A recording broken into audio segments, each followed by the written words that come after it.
ఆంధ్రప్రదేశ్ రాష్ట్ర ప్రభుత్వం confederation of Indian industry సంయుక్తంగా నిర్వహిస్తున్న 30వ CII పార్ట్నర్షిప్ సమ్మిట్ 2025 కోసం విశాఖ సన్నద్ధమైంది.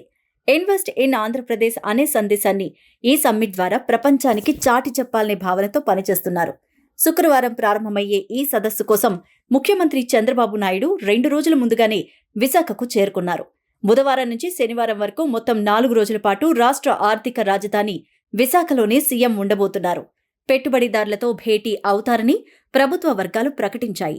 ఇక ఈ సదస్సు ద్వారా green energy, IT, electronics, automobiles, space, defence, tourism రంగాల్లో భారీగా పెట్టుబడులు ఆకర్షించాలని విశాఖపట్టణాన్ని భారత తూర్పు తీరంలో గ్లోబల్ ట్రేడ్ గేట్వేగా తీర్చిదిద్దాలని ముఖ్యమంత్రి భావిస్తున్నారు. ఇక సదస్సు కోసం విశాఖ ఆంధ్ర విశ్వవిద్యాలయ ఇంజనీరింగ్ కాలేజ్ గ్రౌండ్స్లో అత్యంత ప్రతిష్టాత్మకంగా ఏర్పాట్లు చేశారు. Partners in progress, India's road map to Viksit Bharat 2047 థీమ్తో ఈ సదస్సు జరగనుంది. 100కి పైగా విదేశీ ప్రతినిధులు పాల్గొంటున్నారు. బీహార్లో ఎన్నికల ఫలితాలు బీజేపీ నాయకత్వంలోని ఎన్డీఏ ప్రభుత్వానికి ఫేవర్గా ఉంటాయని ఆ పార్టీ నేతలు చెప్తున్నమాట. ఎగ్జిట్ పోల్స్ అయితే అన్ని ఎన్డీఏ ప్రభుత్వమే మరోసారి అధికారంలోకి వస్తుందని చెప్పేశాయి. ఇంకేముంది, బీజేపీ సంబరానికి ఎక్కడా అవధులు లేకుండా పోతోంది. అందుకే ఏకంగా 501 కిలోల భారీ లడ్డుకి ఆర్డర్ ఇచ్చేశారు. అంతేకాదు పాట్నాలో ఆకాశమే హద్దుగా విజయోత్సవాలు చేసుకునేందుకు రంగం సిద్ధం చేసింది. ఇప్పటికే పాట్నాకు చెందిన ఒక ప్రముఖ మిఠాయి దుకాణం యజమానికి భారీ లడ్డు తయారు చేయమని బీజేపీ నేతలు పురమాయించిన విషయాన్ని సదరు వ్యక్తి చెప్పడంతో బీజేపీ ధీమా ఏ లెవెల్లో ఉందో అర్థమవుతోంది. అంతేకాదు బీహార్కి చెందిన బీజేపీ నాయకులు మీడియా ముందుకు వచ్చి గెలిచేది మే అని చెప్తున్నారు. Energetic star Ram Pothineni most awaited unique entertainer Andhra king తాలూకాతో అలరించబోతున్నారు. పాన్ ఇండియన్ నిర్మాణ సంస్థ మైత్రి మూవీ మేకర్స్ నిర్మిస్తున్న ఈ చిత్రానికి మహేష్ బాబు పి దర్శకత్వం వహిస్తున్నారు. ఇక ఈ చిత్రం నవంబర్ 28న థియేటర్స్లోకి వస్తుంది. హై ఆక్టెన్ ఎనర్జీ, రొమాన్స్, అభిమానులతో కూడిన సినిమాటిక్ ఎక్స్పీరియన్స్ ఇస్తుంది.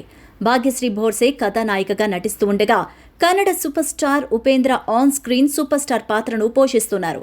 వివేక్ అండ్ మర్విన్ స్వరపరిచిన ఈ సినిమా సంగీతం ఇప్పటికే అందరినీ ఆకట్టుకుంది. మొదటి 3 ట్రాక్స్ బ్లాక్ బస్టర్ హిట్స్గా మారాయి. Makers first single first day first షోను రిలీజ్ చేశారు. ఈ సాంగ్ను అభిమానులు విమల్ థియేటర్స్లో గ్రాండ్గా లాంచ్ చేశారు. లాంచ్ ఈవెంట్కు అభిమానులు భారీ సంఖ్యలో వచ్చారు. ఈ సందర్భంగా fans hero Ram cutout launch చేశారు. అభిమానుల హంగామా మధ్య సాంగ్ లాంచ్ జరిగింది.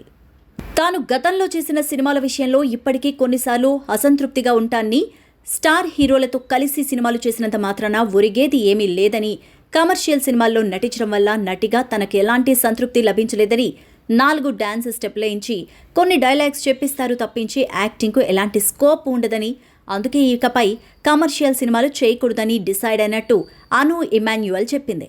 ఆ తర్వాత సినిమా గురించి మాట్లాడుతూ రీసెంట్గానే ఓ కథ ఫైనల్ అయిందని, త్వరలోనే నిర్మాణ సంస్థ నుంచి అనౌన్స్మెంట్ వస్తుందని అమ్మడు చెప్తోంది. ది గర్ల్ ఫ్రెండ్ మూవీలో అను ఇమాన్యుయల్ దుర్గా పాత్రలో నటించి అందరినీ మెప్పించింది. అయితే అను ఇమాన్యుయల్ చేసిన కామెంట్స్ ఇప్పుడు వైరల్గా మారాయి.